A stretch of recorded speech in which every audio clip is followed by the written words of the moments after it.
Radio Anthropocène. À l'écoute du changement global.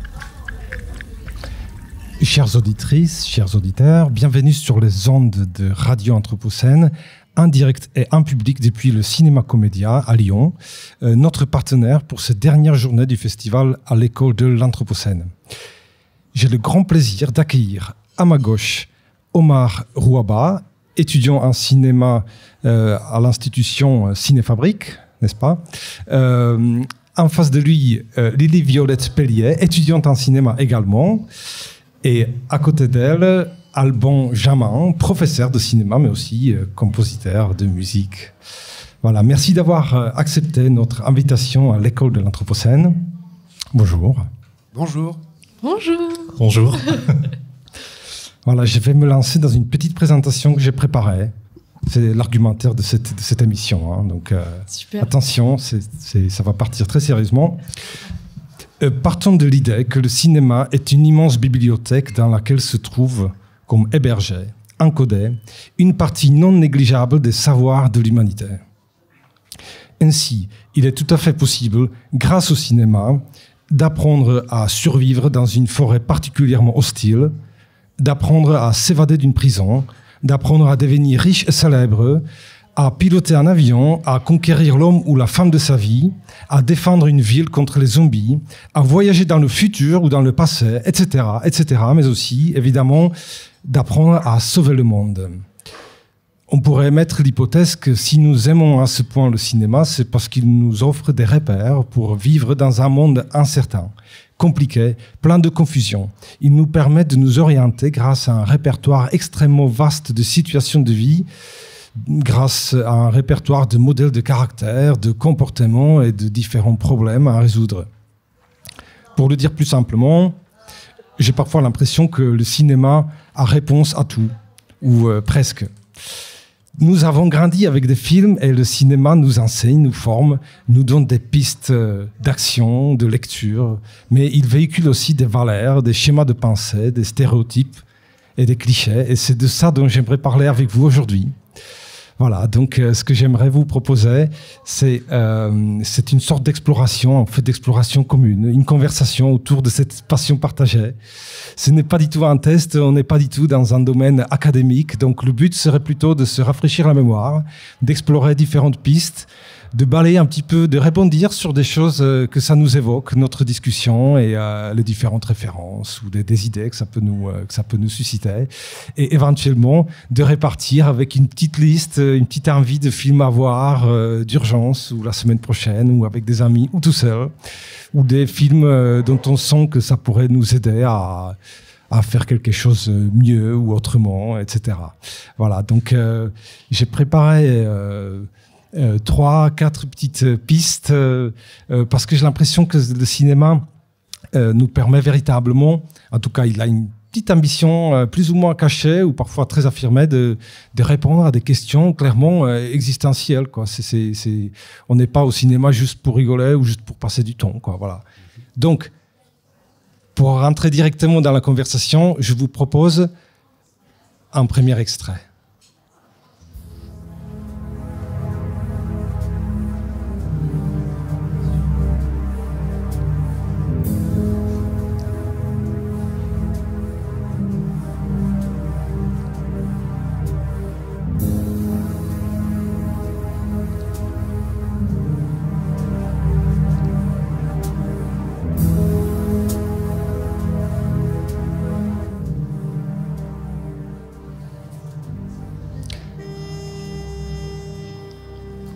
Voilà un premier extrait. Nous sommes dans une ambiance étrange, feutrée, onirique. Je ne sais pas si vous avez reconnu, mais c'est pas le but. Peut-être que vous avez reconnu, peut-être pas. C'est pas ça qui. J'ai pas du tout reconnu. Est-ce que quelqu'un a une idée ? C'est pas un quiz.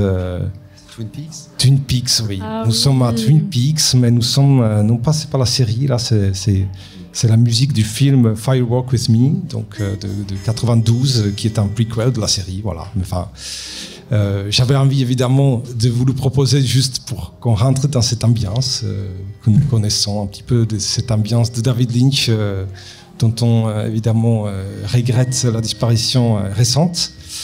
Et j'ai l'impression que le cinéma de David Lynch pourrait être une sorte de première question à laquelle le cinéma nous incite, nous amène à la fois à chercher des réponses et il nous propose aussi des pistes. C'est où suis-je? Ça veut dire, est-ce que je suis dans la réalité ou est-ce que je suis dans autre chose? Si c'est pas la réalité, c'est quoi? Alors, est-ce que quelqu'un a envie de se saisir de cette problématique-là, de cette Lily? Moi, je suis pas du tout spécialiste du cinéma de Lynch ou quoi. J'ai même pas vu tous ses films, mais c'est une écriture que j'ai toujours beaucoup admirée. Et moi, je trouve que plus de poser la question de qui suis-je, et quelle est la réalité, il pose la question de quelle est sa réalité. Et de finalement une manière qu'a le cinéma de créer sa propre réalité et son propre discours dépendant. Et moi, je trouve ce que Lynch arrive à bien faire, c'est à créer une bulle de réalité qui n'appartient qu'à lui et qu'au moment qu'on partage avec ses films. Enfin, je trouve, à mon sens. En fait, je disais effectivement où suis-je, non pas qui suis-je, mais où suis-je. Oui, pardon. Voilà, non, ça va exactement dans le sens de ce que tu dis, de bulle de réalité. Alban, Jamin. Alors après, pour le cas de Lynch, c'est vrai que c'est un peu retort de commencer par lui, parce que c'est quand même pas l'auteur le plus évident pour pouvoir calquer sa vie et trouver des solutions à sa propre vie, en fait, puisque l'œuvre de Lynch, c'est quand même une œuvre qui est extrêmement subjective, à l'origine, en tout cas, et qui travaille sur beaucoup la question de la dissociation de l'identité, en fait, aussi. Donc, tu parlais de la question de la représentation dans l'espace et où on peut se trouver. Le problème des films de Lynch, c'est que justement, très rapidement, on ne sait plus où on est parce qu'on suit des personnages qui évoluent psychologiquement de façon quand même extrêmement singulière et font qu'ils ne sont jamais ce qu'ils sont censés être au moment auquel on pourrait s'y attendre. Donc, c'est un terrain tellement miné que le principe d'un film de Lynch, c'est justement d'être en perpétuelle désorientation et peut-être effectivement à la fin d'en tirer des conclusions aussi sur notre rapport à la réalité. Mais c'est quand même plus un film qui questionne les rêves, en fait. Et, je crois que c'est lui qui disait qu'il travaillait sur la notion de fugue psychogénique. Fugue psychogénique. La fugue psychogénique, c'est le principe psychanalytique en fait qu'il utilise pour écrire Lost Highway, par exemple. Et c'est cette idée de tout d'un coup, au milieu du récit, on croit être dans un endroit précis avec un personnage identifié, puis en réalité, au bout de 40 minutes, tout est remis en question. On ne sait même plus de quoi on parle. En fait. Enfin, on sait de quoi on parle, mais tout est remis en question parce qu'on suit une logique qui n'est plus une logique concrète, en fait. Alors, j'avais choisi Lynch plutôt pour cet hommage, mais c'est une porte un petit peu évidente. Par contre, c'est parce qu'il représente une famille de cinéma extrêmement large. Et j'ai l'impression que toutes ces questions-là, le cinéma, il le traite depuis le début, ne serait-ce qu'avec le cabinet du docteur Caligari ou le cinéma expressionniste. On se demande dès le début du cinéma, en fait, qu'est-ce que la réalité, quoi? C'est ce qu'on voit à l'écran, est-ce que ça représente quelque chose, ou en tout cas les personnages qui évoluent dans les films, eux-mêmes, ils sont rapidement perdus. En fait, on a inventé le cinéma et tout de suite, les personnages, ils étaient perdus dans quelque chose. Oui, mais je trouve que peut-être on pourrait faire aussi le parallèle avec le travail des Frères Lumière à la base, de aussi essayer de documenter la réalité à partir de la réalité, et du coup, tout le travail, disons, documentaire, même si en soi, tout cinéma est documentaire, bien sûr. Mais moi, je sais qu'au tout départ, dans un peu mon éducation cinématographique, c'est vraiment le cinéma documentaire qui m'a attirée, parce que je trouvais qu'il y avait cette recherche un peu d'essayer de se débarrasser de certains artifices fictionnels qui rendaient, je trouve, le passage émotionnel d'autant plus fort. Cette question du réalisme au cinéma aussi est traitée et aussi, elle devient rapidement compliquée dans le cinéma lui-même. Les fameux exemples avec le phoque qui est dans le plan au moment de se faire tuer, enfin qui est dans le même plan avec le chasseur ou pas. Donc on se demande assez rapidement, est-ce que les plans qui sont filmés, est-ce qu'ils se sont vraiment passés comme ça, ou est-ce qu'ils ont été mis en scène, suggérés. Enfin, la question qui m'avait un peu traversé l'esprit, c'est si c'est pas la réalité, c'est quoi au cinéma? Imaginons que ces sentiments de réalisations ou de doutes quant à la nature de tout ce qui nous entoure, j'ai l'impression que c'est là où le cinéma nous donne des pistes. Alors il ouvre tout un éventail de possibles. Il nous dit, alors si c'est pas la réalité, c'est un rêve ou une hallucination, mais aussi potentiellement un complot ou une manipulation, ou alors une simulation. Enfin, on voit se démultiplier tout un éventail d'hypothèses, en fait, de mondes hypothétiques. Donc, c'est pour ça, peut-être, ce que tu disais tout à l'heure, Lydie, c'est que le cinéma de Lynch fabrique des bulles de réalité. Enfin, qu'est-ce que ça dit de notre réalité, en fait? Est-ce que vous avez l'expérience d'avoir eu un doute si vous êtes dans un film ou dans la vraie vie? Est-ce que ça vous est déjà arrivé? Alors, peut-être, Omar, je ne sais pas si tu as envie de prendre la parole là-dessus un peu. Que par rapport au film de David Lynch ou par rapport au film... Donc, globalement, sur cette question de réalité ou de la fiction ou d'autres choses ou d'autres mondes possibles. Si ça t'inspire, hein, sinon moi peut-être j'aimerais bien revenir sur ce que tu disais tout à l'heure et je trouve qu'un film représente aussi beaucoup son auteur, et ça on a sans doute parfois on l'oublie que ce qu'on voit dans un film c'est la réalité, c'est une vision, etc., mais c'est surtout ce qui s'y passe, c'est ce qui a été décidé par un auteur ou par un groupe d'auteurs ou par une équipe, parce que le cinéma, ça reste quand même un travail collectif. Mais c'est aussi comment est transmis un point de vue sur le monde, un point de vue sur la réalité. Est-ce que le film cherche à dénoncer quelque chose, qu'est-ce que le film cherche aussi à avoir comme impact sur son spectateur, mais aussi sur sa société? Je trouve que c'est des questions aussi qui sont assez intéressantes.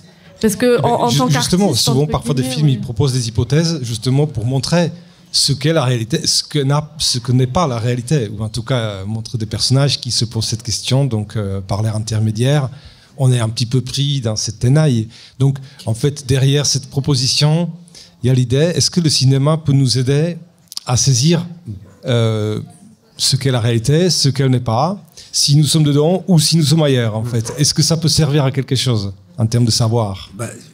Benjamin, je pense que ça peut servir à quelque chose, et c'est aussi l'origine même du cinéma. Enfin, si on revient sur les origines scientifiques du cinéma, c'est quand même le principe de la décomposition du mouvement, et donc de faire apparaître des choses qui sont invisibles à l'œil nu, en fait.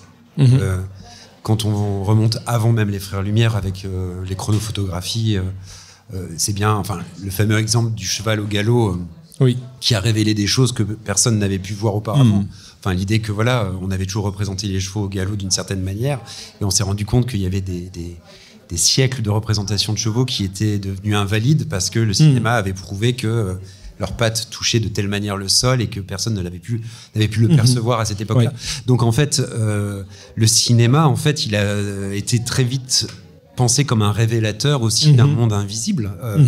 Donc du monde, de sa nature, de la nature, réelle, en fait. Oui, du côté vraiment ontologique du oui, monde, comme pour quoi. dire, comme une preuve, en fait. Oui. Regardez ça, le monde existe vraiment, en fait. Oui, mais il existe aussi grâce à un perfectionnement de la perception qui a été créé par la caméra.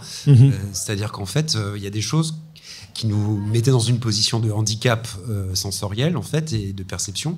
Et le cinéma nous a ouvert les yeux, vraiment, en utilisant un médium qui permettait, par exemple, de ralentir les choses. Le fait de ralentir ou d'accélérer le réel fait que tout d'un coup, la vie invisible se révèle à nous. Et ça, il y a tout un courant, en fait, après, qui est né dès les premières années du cinéma et qui ont continué jusqu'à encore aujourd'hui. Mais après, il y a plein d'autres artistes, d'ailleurs, qui se sont servis du cinéma pour pouvoir nourrir leurs réflexions sur la révélation du monde à leur art. Enfin, les surréalistes, par exemple, ils adoraient littéralement le cinéma et le ralenti cinématographique parce que tout d'un coup, les choses se révélaient alors que d'habitude, c'était totalement invisible.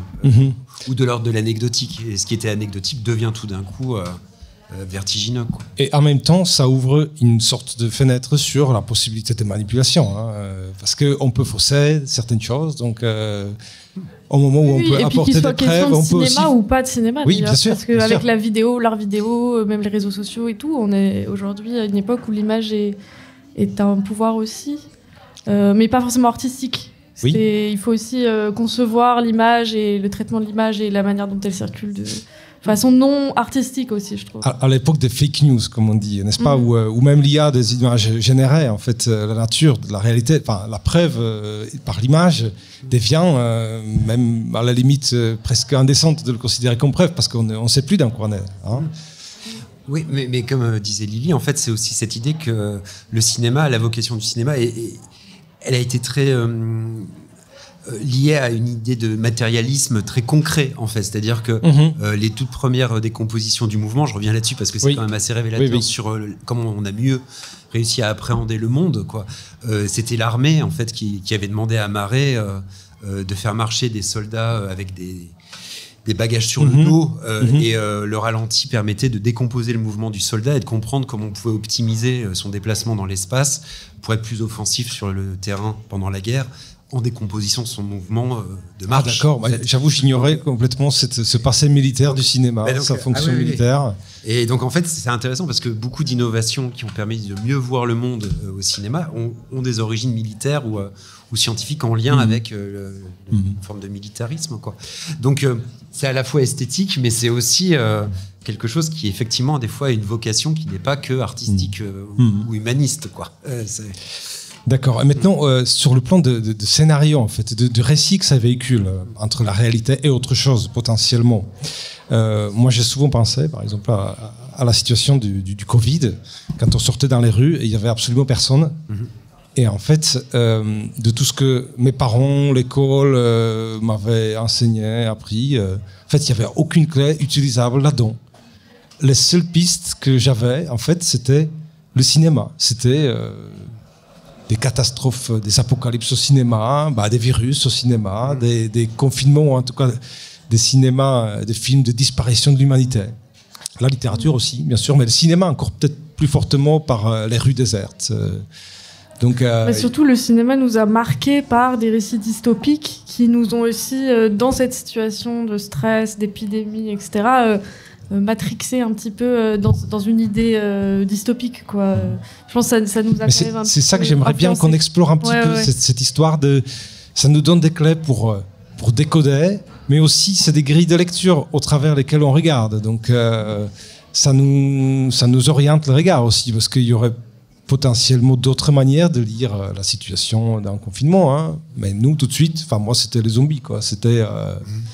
qu'est-ce qui se passe? Enfin bon, j'exagère un petit peu, mais voilà, c'est, je sais plus, le film de Soderbergh, Contagion, enfin bref, on était assez rapidement dans une vision dystopique, et je pense que, enfin dystopique, apocalyptique. Et je pense que j'étais pas le seul. Oui, bien sûr. Mais je pense qu'à chaque fois qu'il arrive un événement historique complètement hors norme, on en revient souvent à des référents cinématographiques. Enfin, je pense que le 11 septembre, par exemple, aussi, ça avait été quand même un moment où, quand on avait vu ces images-là, en fait, immédiatement, on avait des images cinématographiques qui venaient se superposer à ça et qui avaient déjà imaginé ce type de catastrophe, même littéralement. Enfin, les Twin Towers avaient déjà été l'objet de destruction ou d'images de dangers terroristes dans d'autres films avant 2001, en fait. Donc c'est vrai que on a une sorte d'automatisme qui nous fait systématiquement prendre comme élément de comparaison le cinéma, et c'est ce qui est très rassurant aussi, puisque finalement ce sont des clichés qui prennent corps, mais c'est justement qu'est-ce qu'on penserait si on n'avait pas ces clés par le cinéma devant une situation nouvelle. C'est aussi de se rendre compte que malgré tout, le cinéma, ça a été un langage bourgeois pendant très longtemps, et du coup, c'est un certain regard sur le monde. Et c'est pour ça que je trouve ça intéressant avec le fait de ne pas décorréler aussi de qui font les films. C'est qu'on a aussi été conditionnés, mais comme dans notre vie, par notre contexte social, etc. Et le cinéma peut nous donner les codes, notamment, je pense au célèbre terme du male gaze, etc. Mais tout ça, c'est aussi des choses qu'il faut apprendre à déconstruire sur comment observer une œuvre, comment analyser une œuvre, mais de la même manière qu'on doit avoir cet esprit critique-là dans la vie. Oui, bien sûr. Mais je trouve ça quand même toujours important, même si on peut apprécier à fond une œuvre, etc., de quand même avoir un recul sur les contextes culturels et sociaux aussi qui nous font apprécier des œuvres. Et rétrospectivement, ces films de fiction, en tout cas qu'on avait vus avant, depuis qu'il y a eu ces moments très très marquants historiques, on ne les voit plus de la même manière, les films. Oui, les films de zombies, les films de contamination, qui étaient quand même des films de divertissement à l'origine. Désormais, quand on les revoit, on ne peut pas s'empêcher de se dire, en fait, on n'est vraiment pas très éloigné de ce qu'on a pu expérimenter, en fait. Donc, ça a complètement modifié notre rapport ludique ou fictionnel, en fait. Il y a un avant et un après. Enfin, moi, on revient peut-être aussi à ce côté un peu manuel. Le cinéma est aussi un manuel de survie, par exemple. Non, mais je pense que de nombreuses personnes se sont dit, qu'est-ce qu'il faut faire ? Moi, j'ai des amis qui ont des affiches, comment survivre à l'invasion des zombies. Hein. Peut-être que vous les avez déjà vus, c'est la contre-culture cinématographique et tout ça, c'est des affiches un peu satiriques, hein, mais il n'empêche que notre référence, si on devait entrer dans une situation apocalyptique, en fait, on penserait au cinéma, quoi. Moi, je pense que la grande différence, c'est qu'à mon avis, avec Omar, nous, c'est plutôt Internet, parce que nous, on a grandi avec Internet, avec ça. Ouais. Et je pense que nous, on a ce rapport peut-être que vous entretenez avec le cinéma, plus avec Internet, avec les téléphones portables, etc. Mais c'est aussi... à la fois. Oui, non, mais c'est pas exactement la même chose, mais en même temps, moi je sais que c'est grâce à l'accès à Internet, à l'accès aux réseaux sociaux, etc., que c'est ça qui m'a poussé aussi à rentrer dans le cinéma. D'accord. Parce que je trouve que ces deux milieux audiovisuels, malgré tout, ils se répondent. Mais par rapport au truc d'attaque zombie, moi je pense que c'est plus sur Internet que j'irai regarder. Je parlais plutôt, qu'est-ce qu'on a dans notre tête déjà, en fait. Oui. Hein, si tout s'arrête, s'il y a un blackout complet, je peux plus aller sur Internet. Donc en fait, je vais penser peut-être à ce que j'ai vu un jour. Est-ce qu'il faut récupérer de l'huile ? Enfin bon, bref, peu importe. Bon, alors peut-être une toute dernière petite question sur ce chapitre, c'est si aujourd'hui la réalité dépasse la fiction, on entend ça de plus en plus, parce que voilà. Est-ce que c'est un problème pour le cinéma, à votre avis ? Que la réalité dépasse la fiction ou que la fiction dépasse la réalité ? Alors, si la réalité dépasse la fiction dans sa puissance de surprise, d'inattendu et de... Oui, dans un sens où la réalité est tellement inconcevable maintenant. Oui, tout à fait. Est-ce que c'est plus difficile de concevoir des scénarios ou des pitchs de cinéma ou même des idées d'histoire ? Non. Omar ? Au contraire. Non. Au contraire ? Je pense pas. Ouais. Est-ce que tu pourrais un petit peu... pour moi, quand tu dis que la réalité devient plus impactante que la fiction, tu veux dire que genre il se passe des trucs tellement ouf que ça en dépasse la fiction, ce qu'on aurait pu imaginer. Non, je trouve qu'au contraire, parce que du coup, ça rendrait des situations fictionnelles réalistes entre guillemets, et du coup, on pourrait faire, je pense, des scénarios entre guillemets plus réalistes et plus complexes, liés à un truc qui pourrait avoir l'air d'être de la fiction de base. Enfin, je sais pas. En vrai, comme tout, la réalité, ça inspire. Hein. Ouais, en vrai. Voilà, c'est ça. C'est qu'elle est de pire en pire, on va écrire des meilleurs films, du coup. En vrai, moi, je le vois comme ça. Puis en vrai, le monde a toujours été horrible de toute façon. Oui, puis en plus, on n'est pas... Je trouve que les scénarios sont pas tout le temps obligés d'être quelque chose avec une histoire ouf, un scénario avec une idée originale de ouf. Ça peut être vraiment des fois des histoires toutes banales. Des fois, c'est des choses très simples qui réussissent à toucher aussi par d'autres choses que l'écriture simple de scénario, mais aussi par la mise en scène, par le jeu. Il y a aussi d'autres parts d'écriture, entre guillemets, qui peuvent se trouver autrement que dans le scénario pur et dur. Bien sûr. Et c'est aussi un truc qu'on travaille à l'école. Moi, c'est un truc que je défends, en tout cas, un peu. Voilà. Super. Bon, passons maintenant à la suite.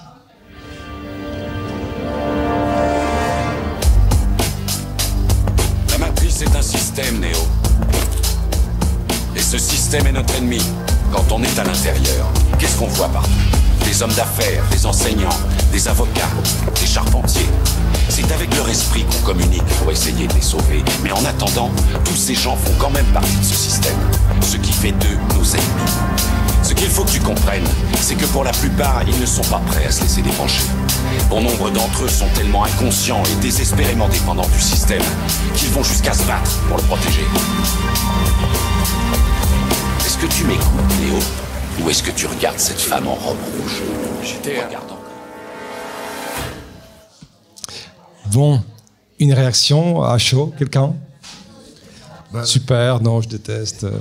C'est Matrix, quoi. Oui, Matrix, c'est dit de la Matrix. J'avais pas la ref. Pas la ref. Ah bah c'est génial parce que... J'ai pas vu Matrix. Ah bah très bien. Moi non plus. Alors mais je connais. C'est générationnel, ça. C'est super. Ouais. Et je l'ai mis un petit peu aussi pour ça. Pour ce côté générationnel. Parce que c'est un film qui est sorti en... Voilà. 2000... Non, avant, même 2002. Un peu avant 2000. Un peu avant 2000. Hein. Et c'est au moment où Internet, justement, montait en flèche. Et c'est un des films qui, j'ai l'impression, en tout cas, c'est pour ça que j'avais envie de le proposer, était un petit peu un film formateur de ce qu'est un héros à l'époque d'Internet, quoi.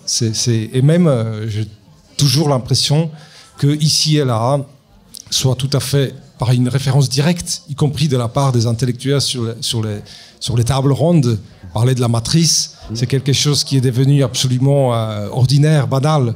On se dit se débrancher de la matrice, rentrer dans la matrice.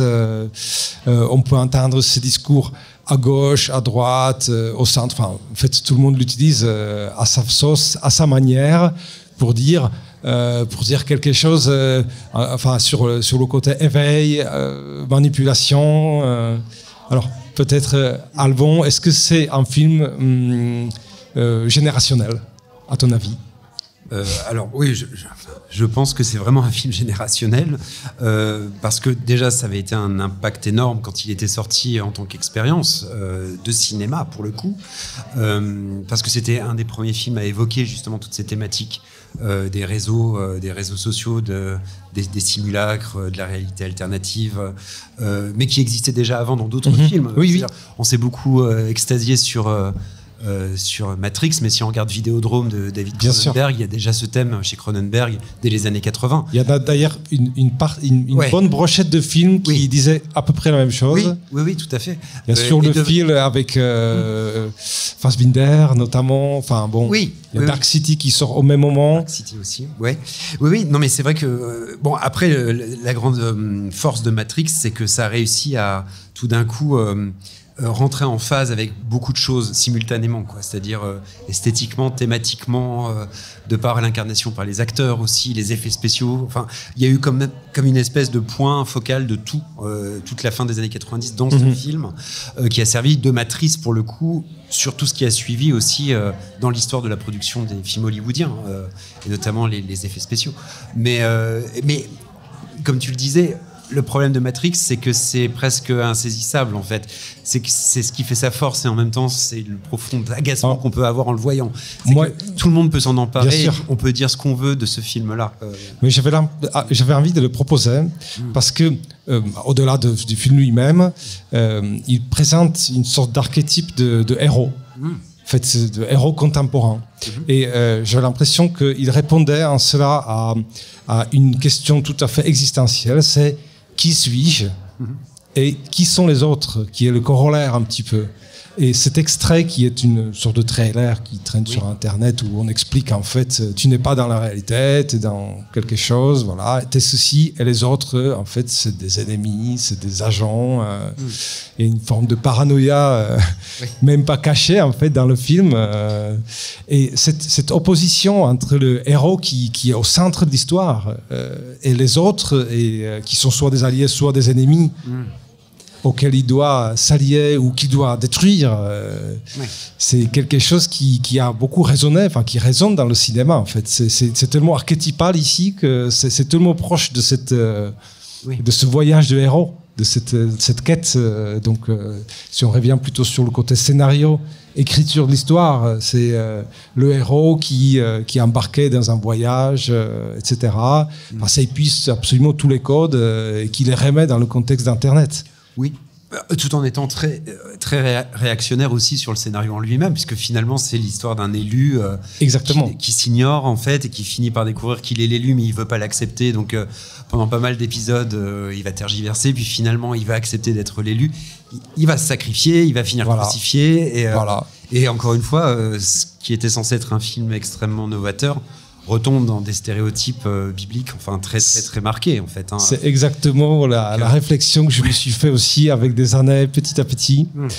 Et c'est la question qui est toujours vivante, et c'est là-dessus que j'aimerais bien peut-être vous entendre, sur la question des héros, des questions de caractères principaux. Alors, est-ce qu'on a besoin de héros aujourd'hui, à votre avis, Omar ou Lily? Vas-y. Ça, c'est une grande question. Parce que moi, je suis un peu de la team anti-héros, mais dans le sens où c'est pas que je veux pas qu'il y ait des héros, c'est que souvent, oui, des héros. Cette ambiguïté-là, elle est là depuis le début. Hein. Mais c'est que souvent, la figure du héros, j'ai l'impression que elle a été radotée tellement de fois et ça a toujours été la même tambouille. En fait, c'est pas que je refuse le héros, c'est juste que j'ai envie de voir des nouvelles formes d'héros, des nouveaux héros. Des héroïnes aussi, des héroïnes doute, aussi, oui, bien sûr. Et puis non, mais surtout des histoires différentes, des trajets différents, et puis un point de vue sur qu'est-ce que c'est d'être un héros aussi, parce que, j'ai l'impression qu'on est une génération qui se pose beaucoup plus de questions aussi sur tout ce qui est la santé mentale, etc. Et que c'est aussi quelque chose qui est souvent un peu balayé de la main dans la vision très américaine du héros très fort et très puissant et qui va tout défoncer, et qui a forcément raison d'ailleurs. Mais voilà. C'est un archétype sociétal assez gênant aujourd'hui même, on pourrait dire. Oui, c'est ça, et souvent d'ailleurs masculiniste. Et ouais, je sais pas. Omar. Et ouais, souvent il y a un élu avec une solution, quoi. Oui, bien sûr. C'est un peu ça aussi. Moi, je trouve que de toute manière, à partir du moment où il y a un personnage principal dans un film, c'est forcément un héros ou une héroïne. Que le combat soit interne ou externe. Mais pour moi, je pense qu'on a besoin d'en voir d'autres, des différents. Des différents héros. Pardon. C'est lesquels qui vous intéressent aujourd'hui même, par exemple? Plus de femmes, plus de personnages racisés, plus de personnages de la communauté LGBT. Ouais. Puis après, c'est aussi, nous, on est plus... non, je vais parler pour moi. Moi, je suis plus dans une démarche de création où j'ai envie de faire des films, mais je suis pas tant consommatrice, entre guillemets, de films que ça. Donc, c'est vrai que quand tu es dans une démarche de faire des films, c'est forcément... Tu es obligé de choisir tes héros, entre guillemets. Tu peux pas raconter toutes les histoires, donc tu es obligé de choisir certains points de vue. Et c'est normal que ce point de vue-là soit pas celui qui soit le meilleur. On n'essaye pas de le vendre comme le meilleur, mais c'est juste, on choisit de raconter cette histoire de ce point de vue-là parce que... on se rend compte que dans la manière dont on raconte l'histoire en général, la grande histoire, c'est jamais par ce point de vue-là qu'on s'y intéresse. Alors peut-être ce qui fait un héros, c'est des caractéristiques qui changent dans le temps.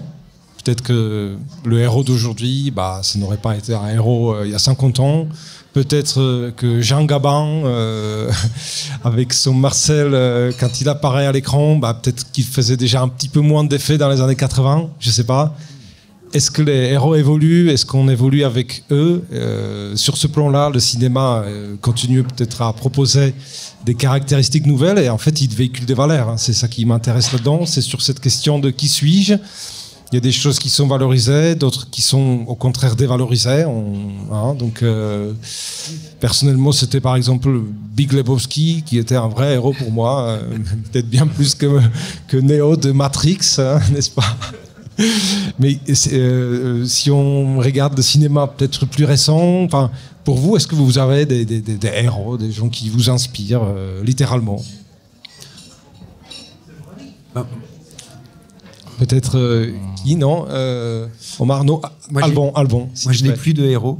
Oui, c'est terminé. C'est terminé, oui. Mais moi, je suis de la génération des héros de cinéma hollywoodien, en fait, dans le sens où déjà dans les années 80, début 90, on était avec la fin de la figure héroïque comme Indiana Jones. Enfin, pour moi, le dernier héros, pour moi, c'est Indiana Jones, en fait. C'est-à-dire, c'est ce personnage qui est lui-même déjà une copie d'autres héros des années 50, etc. Et qui arrive un peu à un point où c'est tellement une saturation d'héroïsme qu'on ne sait plus très bien si c'est encore un être humain ou pas, même si, bon, il a un côté un peu humain malgré tout. Mais aujourd'hui, ce qui est intéressant, c'est qu'il y a j'ai l'impression qu'il y a quand même deux types d'héroïsme, quoi. Il y a l'héroïsme américain de super-héros qui est quand même en train petit à petit, je pense, de péricliter toujours le même génération, parce que c'est en train de, enfin, j'ai l'impression que ça touche un peu à sa fin, quoi, cette mode-là. Oui, on est d'accord. Vous êtes d'accord aussi. On peut acter la fin du héros. Logiquement, après, bon, on n'en a pas fini avec les super-héros, mais en tout cas, il y a une autre forme d'héroïsme. Je sais pas, on parlait de la cinéfabrique, donc 20 Dieux par exemple, enfin, ce film-là, qui offre en fait des versions beaucoup plus humaines, en fait, où la notion d'héroïsme, elle est quotidienne, elle est liée à quelque chose de beaucoup moins spectaculaire, quoi, et qui est beaucoup plus gratifiant, parce qu'on peut s'y projeter en tant que spectateur lambda et humain, quoi, tout simplement. Et j'ai l'impression qu'on a plutôt une tendance à vouloir aller vers des figures, non pas d'héroïsme, mais des figures d'expérience de vie, en fait, qui peuvent nous inspirer pour le meilleur. Oui, quoi. J'ai l'impression aussi qu'on est dans un moment où on n'attend plus des héros. Ouais. On n'attend plus. Enfin, moi, je m'intéresse d'autant plus à des personnages qui vont parfois faire des choses mal ou qui vont se tromper. Et ça m'intéresse moins un personnage qui va savoir comment régler ce problème. Et les anti-héros, c'est toujours intéressant aussi. Et ça devient pervers d'ailleurs aussi, parce que les anti-héros deviennent les nouveaux héros du cinéma américain. C'est-à-dire que tous les anciens méchants redeviennent maintenant des figures qui se rachètent malgré le fait que ce soit des méchants, en fait. Alors on est peut-être dans une époque de grand renversement, parce que les super méchants deviennent des sortes de super-héros. Mais pour moi, ils ne deviennent pas des héros. Par exemple, le Joker, j'ai l'impression que le Joker représente plus une forme de martyr qu'une forme de héros. Oui, tout à fait. Ou de monstres. Des supplices. Dans la version récente, dans la version en tout cas, oui, c'est sûr. Mais la question qui reste à résoudre, c'est s'il n'y a plus de héros, qui est-ce qui va sauver le monde? Parce que, pour autant que je sache, au cinéma, le monde est toujours sauvé par un héros ou une héroïne. Tu te rappelles ce qu'elle m'avait dit, les intervenantes Oui. Alors, est-ce qu'on peut aussi savoir Ouais, mais c'est parce que ça a un lien. C'est qu'on était, donc, parce qu'on est en scénario ensemble en 3e année, donc à la Cinéfabrique, et on présentait face à 2 intervenantes scénaristes nos projets de long métrage de fin d'année. Et moi, j'avais décidé de changer totalement de projet et de proposer un film d'animation avec une petite fille qui sauve le monde. Et elles m'ont dit... c'est pas possible de sauver le monde. Elles m'ont dit, mais... ça veut rien dire de sauver le monde. Eh ben... On n'y croit pas. On n'y croit pas. Mais en vrai, je me demande si c'est parce que c'est une petite fille qui veut sauver le monde que ça paraît impossible. Peut-être que si j'avais mis un gros gaillard bien fort, peut-être que... C'est peut-être une question qui pourrait intéresser les auditrices, les auditeurs. Est-ce qu'on vous enseigne ce qui est possible au cinéma ou ce qui n'est pas possible au cinéma? Sauver le monde, pas... Étonnamment. On pourrait se dire qu'on nous enseigne que tout est possible, vu que c'est du cinéma, donc tout est possible. Mais je trouve qu'on nous enseigne pas tant ça. On nous enseigne après aussi un peu les bases du cinéma français. On nous apprend en fait à écrire des films qui sont financés dans le cinéma français et qui sont regardés dans le cinéma français. Donc ça reste un genre de film. Voilà, ça reste un genre de film... type film d'auteur français. Mais en même temps, c'est parce que nos intervenants sont eux-mêmes des gens qui écrivent ça. Oui. Donc, d'accord. C'est parce que malgré tout, en France, il y a du cinéma de genre, mais il y a quand même moins de cinéma de genre. On va s'arrêter là pour ce chapitre, on passe à la suite. Ça marche.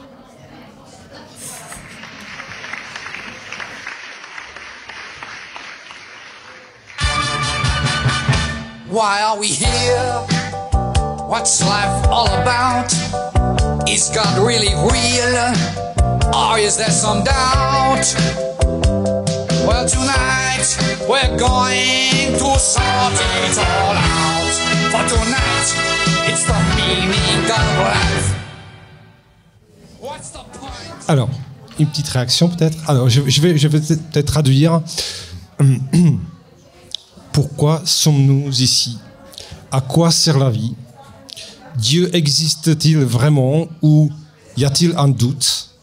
Ce soir, nous allons tout éclaircir, car ce soir, c'est le sens de la vie. Voilà.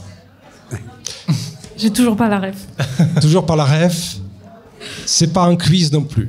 C'est les Monty Python. Ça évoque aussi beaucoup de choses. C'est donc The Meaning of Life, un film des Monty Python. Et je l'ai proposé peut-être juste derrière cette histoire de sauver le monde, parce que si on sauve pas le monde, il y a peut-être d'autres sens à la vie. Il n'y a pas que celui-là, quoi. Donc, qu'est-ce que serait le grand objectif autre que sauver le monde? Est-ce que le cinéma n'est pas là aussi pour réfléchir, en tout cas pour se mettre en miroir de cette interrogation de tout un chacun, de quel est le sens de l'existence, en fait, tout simplement? Si vous êtes un cinéma, peut-être qu'il y a des choses que vous êtes venus chercher de ce côté-là, non? Omar, Lydie? Alors, je cherche mes mots. Pour moi, je ne sais pas si le cinéma pose la question de quel est le monde. Enfin, je pense qu'il la pose, mais je pense qu'il permet aussi un peu de découvrir le monde de chaque auteur, réalisateur, réalisatrice. Voilà. Bon, après, ça rejoint un peu sur ce qu'on disait sur la réalité tout à l'heure. Mais ouais, c'est compliqué. Je sais pas. Pas de problème. Lily, est-ce que tu as envie de rebondir là-dessus? Le sens de la vie. Oui, parce que le temps file très très très vite. Donc ce serait peut-être un petit peu le monde. Une réflexion peut-être. Une réflexion que je m'étais fait il n'y a pas très longtemps, c'était que moi je prends plaisir aussi à faire des films pour penser les gens, pour penser les spectateurs, parce que c'est bien beau de vouloir sauver le monde, mais moi je trouve que le cinéma c'est aussi fait pour toucher les gens et pour soigner les gens presque des fois. Et enfin une vertu thérapeutique aussi, je trouve, dans le cinéma, ça peut permettre de réfléchir sur soi, de passer outre certains traumas ou des choses comme ça. Voilà, c'est quelque chose qui peut vraiment aider aussi dans un travail personnel. Et moi, je trouve ça intéressant aussi, important de vouloir faire des films aussi pour penser le monde, penser AN, du coup, essayer de mettre des petits bandages sur le monde et espérer qu'on le sauve aussi, mais en attendant, voilà, penser le monde, je trouve que c'est aussi important. C'est quelque chose qui fait plaisir à entendre, en fait, parce que je pense aussi que c'est intéressant de sortir des grands clichés, on ne sauve pas le monde en tournant autour comme Superman, en fait, mais peut-être que... Voilà. Alban? Oui. Moi j'aime beaucoup Superman, mais oui, mais non, mais par contre terminer par les Monty Python, je trouve que c'est intéressant parce que ça rejoint ce que dit aussi Lily, quoi. C'est-à-dire que quand on voit un film des Monty Python, on en sort ragaillardi et puis on se sent plus intelligent en fait aussi souvent, parce que ça nous a permis de mieux percevoir en fait notre monde, et donc du coup justement ça a une valeur cathartique, ça a une valeur aussi de... Ça nous aide en fait à relativiser plein de choses et à avoir un regard plus amusé en fait aussi sur les choses. Donc c'est pas des films qui vont vouloir sauver le monde. D'ailleurs souvent il y a des catastrophes dans les films de Monty Python, mais par contre ça nous aide à le supporter en fait et à être productif et créatif en fait par rapport à ce genre de pistes qui nous sont données dans les films des Monty Python par exemple. Et les Monty Python c'est un réservoir sans fin de comment réagir avec ce qui nous arrive tous les jours sur la tête, quoi, en fait. Alors, merci beaucoup d'avoir rebouclé un petit peu avec le début, avec cette histoire de où on est, à quoi peut servir le cinéma. Alors, le cinéma peut servir peut-être aussi à pouvoir faire quelques journées de plus, à le supporter, et à le supporter ensemble, à le pratiquer ensemble, à le penser ensemble sous toutes les signification que ça puisse prendre. En tout cas, j'ai l'impression qu'on a fait une petite introduction des sujets dont on aimerait parler pendant très longtemps. Et évidemment, j'ai préparé toutes sortes de questions auxquelles on n'aura pas du tout le temps de réfléchir ensemble. Voilà, on partira pas non plus avec un inventaire de films à voir. En tout cas, peut-être il y a des choses. Moi, j'ai rien vu de tout ce dont on a parlé, donc au final, moi, j'ai beaucoup de choses à voir. Et ce sera peut-être pour le mot de la fin. Moi aussi, j'ai beaucoup de choses à voir. Voilà. En tout cas, tout à l'heure, et j'invite les auditeurs, auditrices à nous retrouver bientôt sur la chaîne YouTube de Cité Anthropocène. Vous retrouverez le masterclass de Al Benjamin au sujet du cinéma australien des années 70 et 80. Voilà, donc pour continuer à sauver le monde et sauver sa peau surtout, essayer de sauver sa peau. Voilà, ce sera sur notre chaîne YouTube. Voilà. Mais je vous remercie beaucoup de nous avoir rejoints sur ce plateau à l'école de l'Anthropocène. Voilà. Merci.